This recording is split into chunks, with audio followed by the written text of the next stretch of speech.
जय हिंद साथियों। वर्तमान समय में हम लोग मौजूद हैं अखिल भारतीय ब्राह्मण महासभा रा के राष्ट्रीय अध्यक्ष राजेंद्र नाथ त्रिपाठी जी के साथ।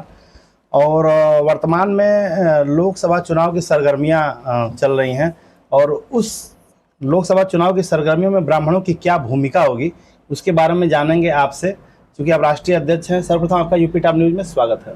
बहुत बहुत धन्यवाद आपको। पहला सवाल, ब्राह्मणों का इस लोकसभा चुनाव में और अखिल भारतीय ब्राह्मण सभा का क्या योगदान होगा और वो अपने आप को कहाँ पाते हैं इस चुनाव में?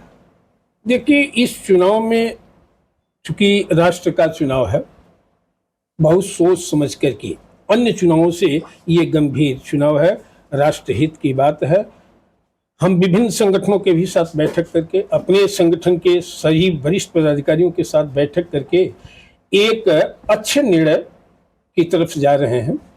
13 तारीख को हम लोग उद्घोष करेंगे कि देश का ब्राह्मण करे क्या। ब्राह्मण हमेशा राष्ट्र को लेकर के, समाज को लेकर के चिंतित रहा और अपना योगदान सुनिश्चित किया और करता रहेगा भी।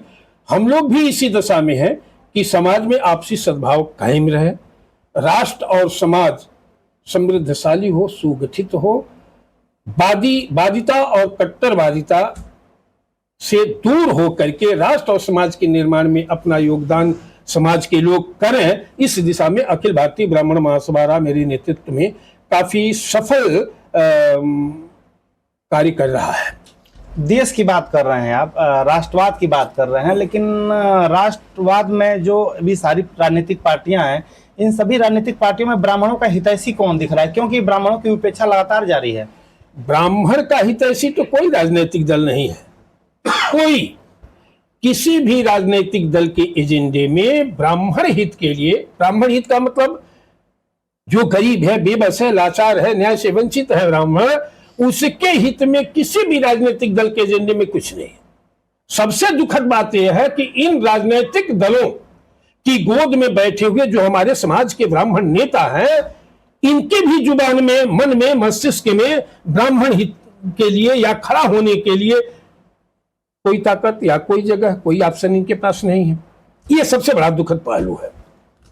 10% आरक्षण भारतीय जनता पार्टी की सरकार ने सवर्णों को दिया है, क्या उसका लाभ नहीं मिल रहा है? सवर्ण संतुष्ट नहीं है उससे? आज भी मारे लोग फिर रहे हैं तमाम EWS और तमाम चीजों को लेकर। देखिए, कोई निर्णय अगर हुआ तो उसका 100% इंप्लीमेंट दिखना चाहिए तो संतुष्टि होती है। अब भी सारे नौजवान बेकार EWS की मार से घायल होकर के दर दर घूम रहे हैं, कोई सुनने ही वाला नहीं है। उसका इंप्लीमेंट दिखे ना, इंप्लीमेंट दिखेगा तो इस चीज को लेकर के हम भी मेरा संगठन भी संघर्ष किया है 10% आरक्षण की बात को लेकर के। नोएडा में उस समय केंद्रीय मंत्री थे डॉक्टर महेश शर्मा, खुले मन से उन्होंने कहा था कि 10% जो गरीब सवर्णों के लिए आरक्षण मिला है, इसमें अहम भूमिका पंडित राजेंद्र नाथ त्रिपाठी और अखिल भारतीय ब्राह्मण महासभा का रहा है। इसको उन्होंने मन से स्वीकार किया था, लेकिन उसका इंप्लीमेंट दिखना चाहिए। सिर्फ घोषणा से तो काम होगा नहीं। सरकार तमाम सारे दलित, शोषित, वंचित लोगों की बात करती है, लेकिन कभी भी ब्राह्मणों के हित की बात नहीं करती। इसके लिए राजेंद्र नाथ त्रिपाठी ने कभी आवाज उठाई? हमेशा राजेंद्र नाथ त्रिपाठी ही तो आवाजें उठा रहे हैं, संघर्ष कर रहे हैं और उसका दुष्परिणाम भी मैं झेल रहा हूं। हमको भी अपनी दमनकारी नीति से, सरकार हो चाहे किसी की या कोई पार्टी हो, उसका शिकार होना पड़ता है। कौन सी सरकार ने आपको डराया? सभी सरकारों ने, चाहे वो सपा की हो, बसपा की हो, किसी की भी, चाहे भाजपा की रही हो। हम अपने समाज के पीड़ित वर्ग की आवाज बनने का पूरा प्रयास करते हैं, करके दिखाते भी हैं। एकमात्र राजेंद्र नाथ त्रिपाठी है जिस पर अंगुली नहीं उठाई जा सकती। अभी देखिए, मैं गोरा में एक ब्राह्मण परिवार में हत्या हो गई, पुलिस कस्टडी में, आवाज उठाया, जिले के कप्तान ने हमारी सुरक्षा ही वापस ले लिया। इसका मैं सरकार का या जिला प्रशासन का या थानेदार का मैं गुलाम बन करके रहूं, वो जो कहेंगे वो मैं करूंगा, तो ये संभव नहीं है। राजेंद्र नाथ त्रिपाठी ने गंभीर आरोप लगाए तीनों पार्टियों पर। तीनों राजनीतिक पार्टियां सपा, बसपा और भाजपा, तीनों पर आप आरोप लगा रहे हैं कि ये तीनों हमारे विरोधी हैं, दमन कहे। तो आखिर ब्राह्मणों का हितैषी कौन हुआ फिर? कोई नहीं है भाई, इसीलिए तो आज ब्राह्मण न्याय से वंचित किया जा रहा है, दर दर भटक रहा है। मैं किसी भी राजनीतिक देश में मैं पूछना चाहता हूं, कौन ऐसा राजनीतिक दल है जिसके एजेंडे में पीड़ित, जरूरत, गरीब, बेबस, लाचार ब्राह्मणों के लिए कुछ हो, कोई आवाज उठा रहा हो, कोई राजनीतिक दल उठा रहा हो? यही आप देख लीजिए, रुद्रपुर में नरसंहार हुआ, आज वो बच्चा दर दर भटक रहा है। क्या मदद किया सरकार ने? आज वो न्याय के लिए दर दर भटक रहा है। जहां भी जानवर की तरह ब्राह्मण काटे गए हैं, चाहे पिछली सरकारों में चाहे इस सरकार में, कौन आवाज बना है? कौन इनकी वकालत करेगा? कौन न्याय दिलाने का काम करेगा? और राजेंद्र नाथ त्रिपाठी जैसे लोग अगर न्याय की मांग करते हैं, उस पीड़ित परिवार की आवाज बनते हैं, तो उन्हें दंडित किया जाता है और भयभीत किया जाता है। तो कैसे मानूं कि कौन सरकार और कौन पार्टी ब्राह्मण की हित चिंतक है?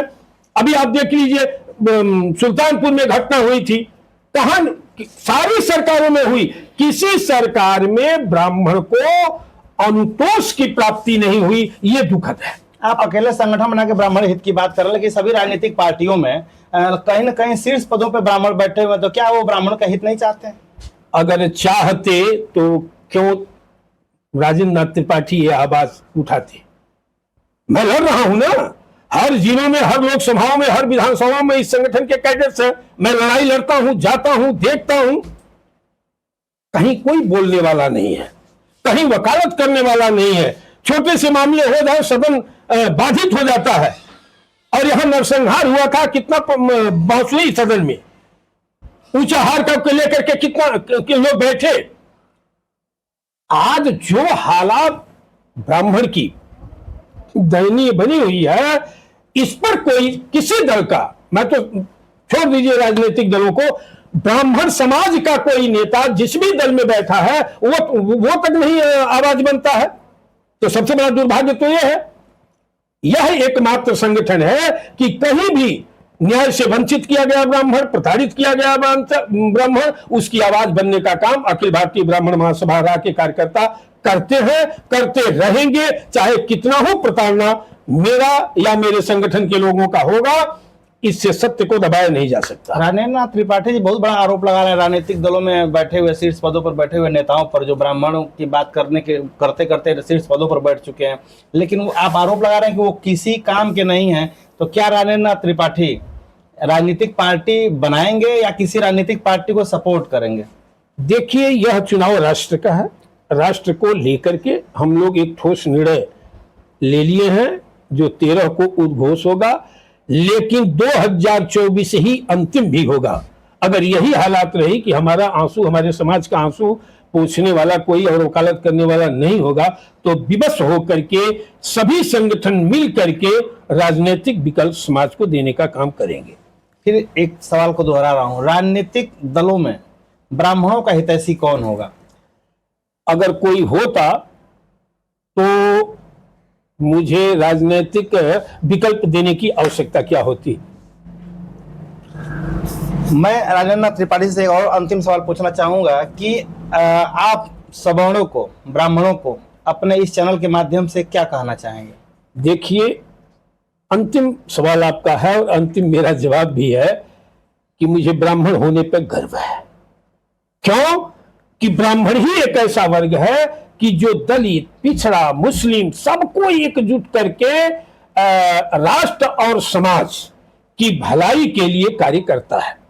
कभी वो कट्टरता का, बाद का पक्षधर ब्राह्मण नहीं रहा। सबको समेट करके लेके चलने का कार्य ब्राह्मण करता है। ब्राह्मण से बड़ा इस धरती पर कोई समाजवादी नहीं है।